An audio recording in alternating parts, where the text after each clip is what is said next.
So Leela and Teresa go to the not to the wig shop, but to the doctor to talk about the situation that's going on with her cancer. And it was really disheartening to hear Teresa talk about where the cancer went and went into her bones and everything like that. And it was just heartbreaking because of the simple fact, cancer, like I said before, is a history in my family. You know what I'm saying? Like, I've seen a couple of my own relatives, including my mother, deal with cancer. You know, my mother had uterine cancer when I was like 15 years old. We thought it was fibroids, and we just thought it was like cancerous cells that they needed to get out of her body, but it was actually cancer in her uterus. So now she can't have any more kids. But she is a survivor of cancer. I've had an aunt that died of breast cancer. I had a cousin that survived breast cancer. I had a great grandmother that died of stomach cancer. Like, I've had a lot of people in my family, as far as my mother's side of my family, deal with cancer. So just to see this type of stuff go on, you know what I'm saying? I even had a member in my family that was threatening, that had a threat of cervical cancer. So I've seen a lot of people in my family deal with cancer or even be afraid, you know, even had a scare with it. So just seeing this shit, you know what I'm saying? I really think that it's a good idea for, you know, Leela to put this out there and bring more awareness to it, because, you know, we don't really study this type of shit. We don't really talk about health issues. You know what I'm saying? I really don't talk about health issues. I'd rather not talk about them, but that's the ignorance of it. You know what I'm saying? So, kudos to Leela for even putting it out there. So everybody meets up at Leela's house, and it's pretty much certain that Chrisette is gone and she's never coming back. They thought that she was just going to be gone for a few days, but Chrisette is gone and she's never coming back at this point. And everybody feels some type of way about it. Shantae does, Lil Mo does, Michelle A does, but Leela understands why Chrisette left. And I understand too. I mean, honestly, Chrisette has a career. Leela semi has a career. So with that being said, Chrisette doesn't need to be around these bitches and they bullshit, especially Stacey, who wants bullshit. So when Stacey finds out that Chrisette is gone, that's when she decides to bring up this whole mama jamma about this story that was supposedly leaked about her, that I really believe that this bitch leaked herself. Nobody cares about you that much, bitch, to leak no stories about you. When were you ever that fucking important? Nobody knows you besides the fact that Whitney Houston slapped the fuck out of you, and I'm pretty certain that you fucking deserved it, bitch. Shut the fuck up. I'm sick of you. Every motherfucking scene on this damn episode you want to turn up. Turn up for a new wig, bitch. Turn up for some fucking vocal lessons because you ain't sounding too shabby. Bitch, shut the fuck up. I'm sick of your mouth. Shut up.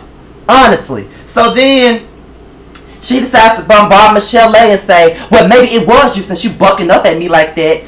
Bitch, you look every bit of 55. Shut the fuck up and stop acting like you so hard and that you so motherfucking hood, because you not, all you're doing is turning up for a check that you desperately need because you ain't got shit going on. Nothing going on. But for you to be such this great singer, you're only known for a legend. You're only known for being slapped by a fucking legend.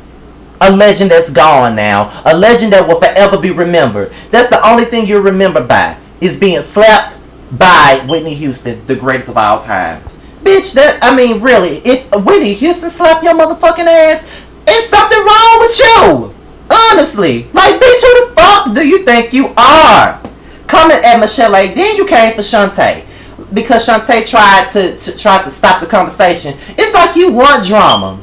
And it's so, you're so manufactured. You want drama. You want it. You want to stay on the show. That's what you want. So then we find out that she got some facial cream or whatever this bullshit is that she got.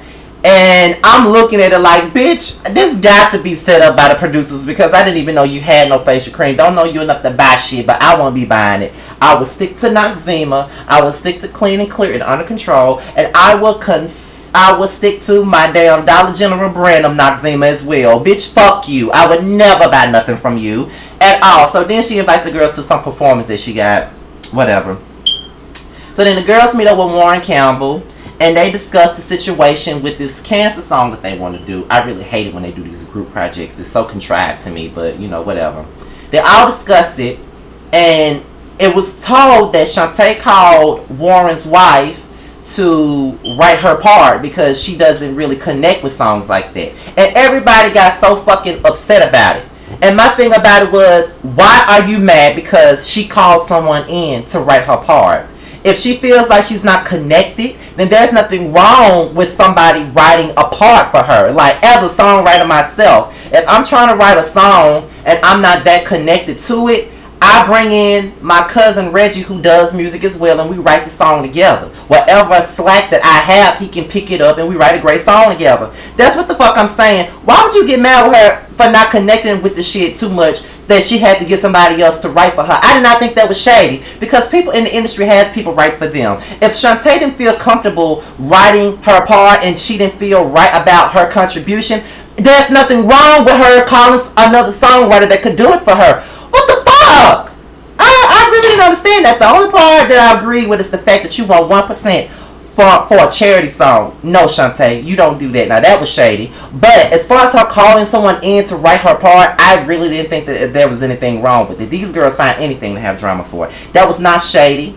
And Stacey really wanted it to be shady. She wanted a moment, and then she threw shade at Brave, which Brave picked up on, and that's just what that was. So then Stacey, Brave, and Michelle A meets up, and they discuss what happened at the meeting with Warren, and that's when she talks about, well, I felt like it was shade and da da da da da and all that bullshit. So then I'm sitting up here like, this bitch craves attention. Like, she wants attention so motherfucking bad. She wants to be the star of the show so bad that she just going in every scene turning up. So then that's when Brave decides to confront her about the shade that she threw. And Brave was talking to her very calmly. She was talking to her like a grown ass woman would. And that really made me like Brave. You know, I wasn't really feeling Brave at first because I really wasn't thinking that she wasn't bringing anything to the show. But she is really a cool chick, and she ain't about the drama, and she's just a positive person, and they need somebody like that. And she called Stacey out on her shit. And then that's when she was saying, like, she didn't want to look at her sideways, and then she didn't want the Baltimore in her to come out. And then Stacey being very condescending and shit, but then when she talks about the Baltimore shit, that's when she want to say the Brooklyn shit. Then that's when she want to get loud and combusted and shit. Oh my God, the whole time I was looking at the TV, I was like, bitch, calm the fuck down. Like, it ain't that motherfucking serious. Shut up. Like, is that TV one check that motherfucking serious? Like, calm the fuck down, bitch. And you wonder why don't nobody like you. You wonder why. And I guess they came to a resolve. But at this point, I still think Michelle A. still don't like Stacey. I wouldn't. So then, you know, Brave and Warren meets up. He apparently wants to work with her. Also, in addition to doing the charity song, he also wants to work with her on her solo projects. So she was very happy about that. And I would too if I was Brave, that Warren Campbell would want to work with me. So then we get to Stacey's show. None of the girls showed up. None of them. Not even her little bestie friend, Lil Mo. She didn't even show up either.